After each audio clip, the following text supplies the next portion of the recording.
Trilhas da Libertação, o médium Davi e o Dr. Hermann Grass.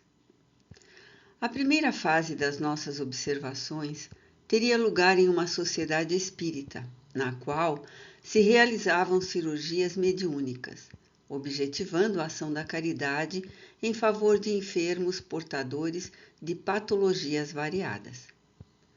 Ao chegarmos, fomos recebidos pelo respeitável mentor da instituição, que afável nos conduziu à intimidade da ampla casa, já àquela hora repleta de pessoas ansiosas, bulhentas e inquietas, assim como de entidades viciosas, perturbadas, zombeteiras, obsessoras, em lamentável promiscuidade psíquica com os seus hospedeiros, exudando miasmas perniciosos que empestavam o recinto com altas cargas de energia negativa.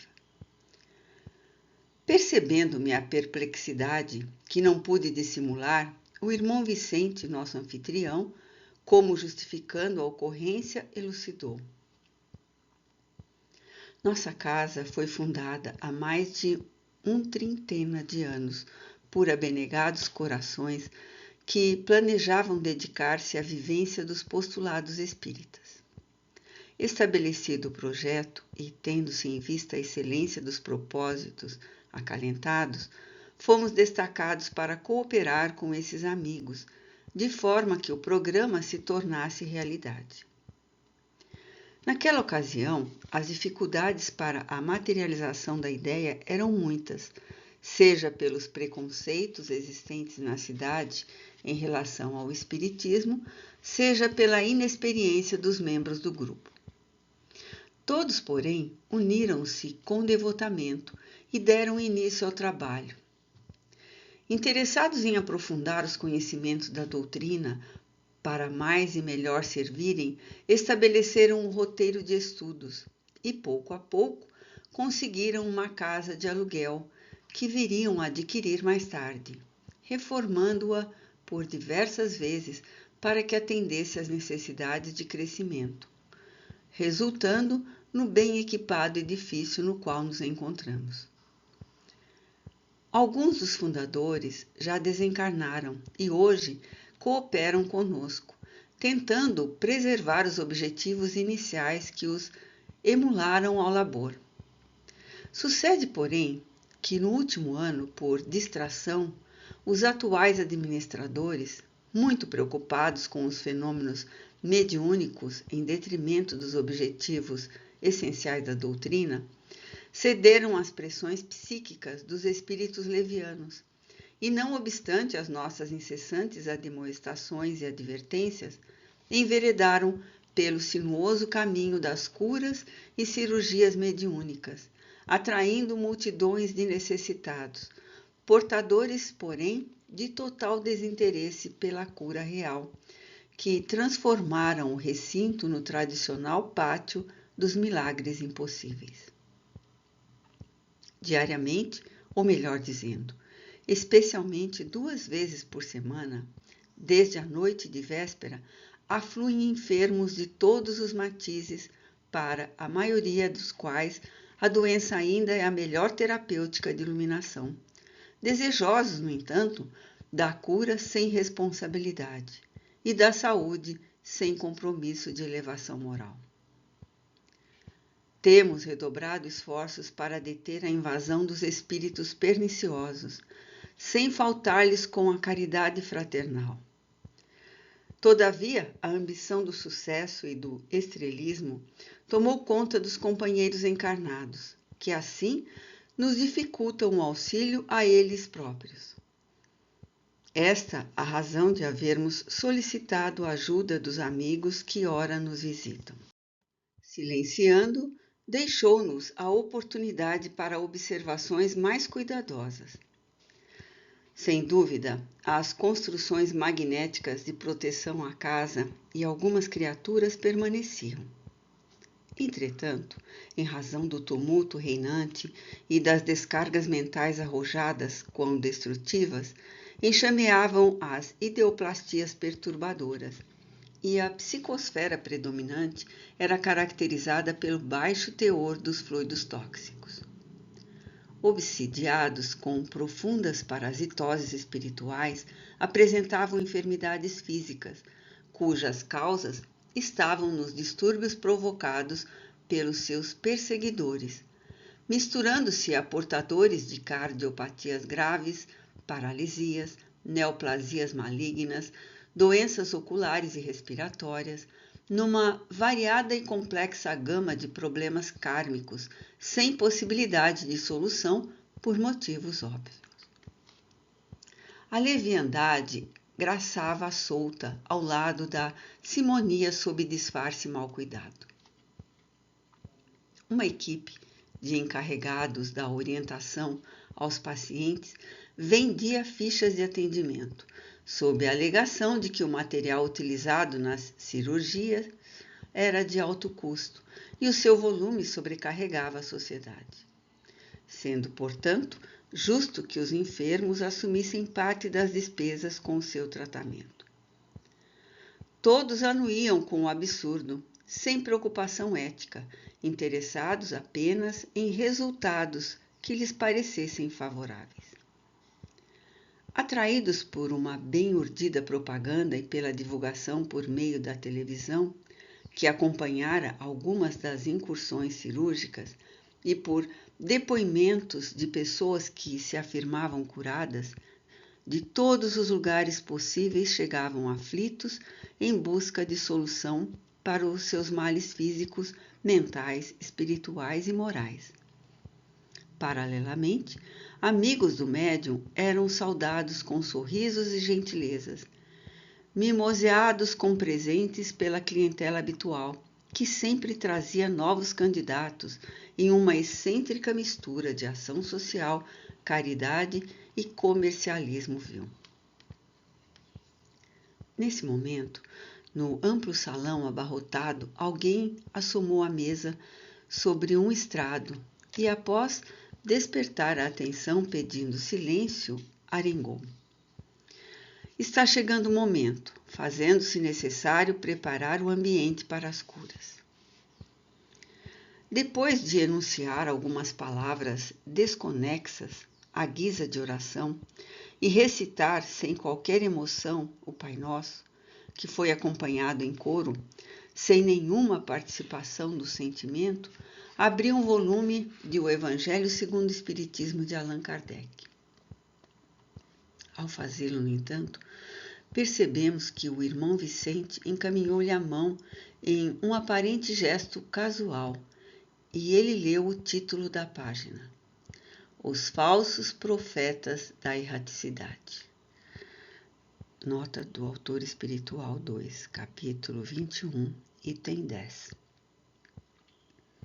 Notei-lhe a reação psíquica e a oportuna lição, que advertia sobre a interferência dos espíritos irresponsáveis na conduta dos homens invigilantes. Ele havia captado a mensagem que o instrutor da casa levara-o inconscientemente a buscar. Superando o desgosto momentâneo, leu-a de maneira indigesta, como se estivesse a desobrigar-se de algo muito desagradável. Entreteceu comentários que nada tinha a ver com a leitura, procurando esclarecer os pacientes em relação ao comportamento durante e depois das cirurgias mediúnicas. Apelava para a dieta alimentar com proposital ouvido daquela de natureza moral e, sobretudo, para a fé que dá merecimento.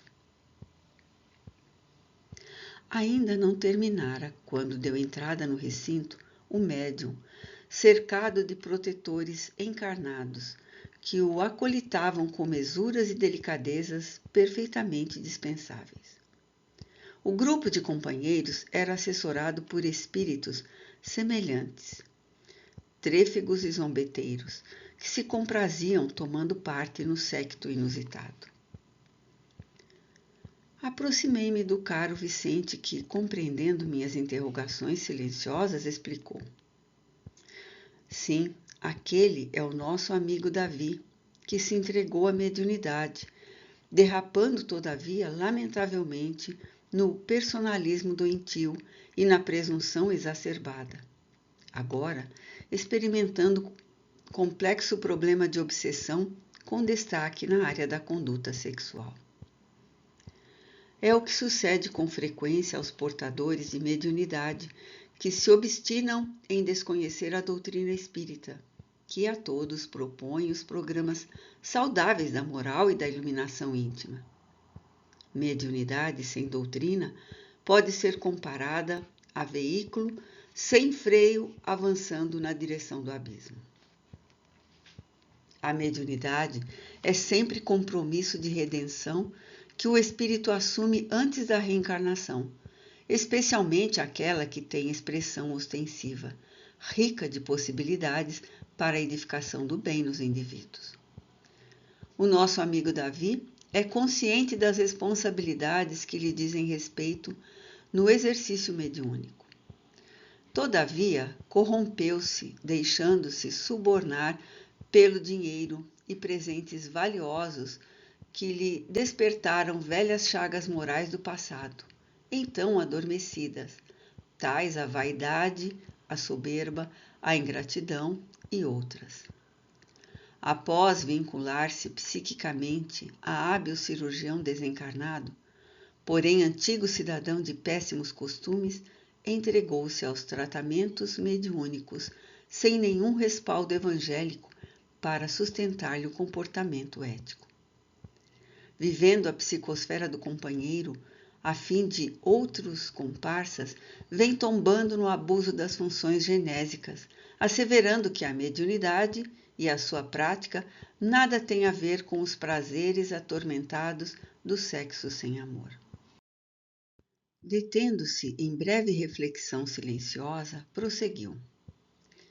Há muitos médiuns enganados e enganadores, neste momento tortuoso do mundo que, em vez de moralmente disciplinarem-se, justificam a conduta irregular, dissociando o medianeiro da pessoa e alegando que, após a desincumbência do ministério, são criaturas iguais às demais, portanto, com os mesmos direitos, especialmente na conturbada expressão sexual. Não discrepamos quanto aos direitos dos médiuns ou de outras pessoas, porém, não nos podemos esquecer dos seus deveres de homens e mulheres probos, com responsabilidades no campo espiritual, que não podem ser conduzidas com ligeireza moral ou leviandade. A conduta é muito importante, mental e física, seja de quem for, porquanto é por meio dela que se mantém a sintonia com os espíritos, conforme também ocorre entre os homens na esfera social. Quem conhece a verdade assina compromisso com ela, e todo aquele que se identifica com os postulados da imortalidade deve viver de forma consentânea com essa crença, ou do contrário, a sua é uma aceitação falsa, destituída de fundamento e legitimidade.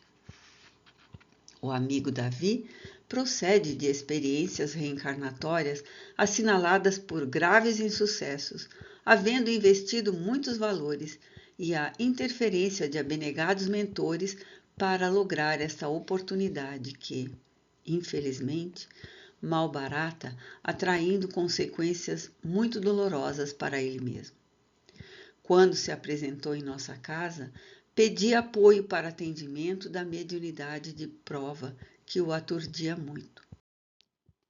Portador de promissoras faculdades de efeitos físicos, psicofonia, clarividência e clareaudiência, que se manifestaram desde a adolescência, produzindo-lhe compreensíveis aflições, estas eram recursos que lhe ensejavam retificação de hábitos e morigeração de conduta, convidando-o a procedimentos saudáveis.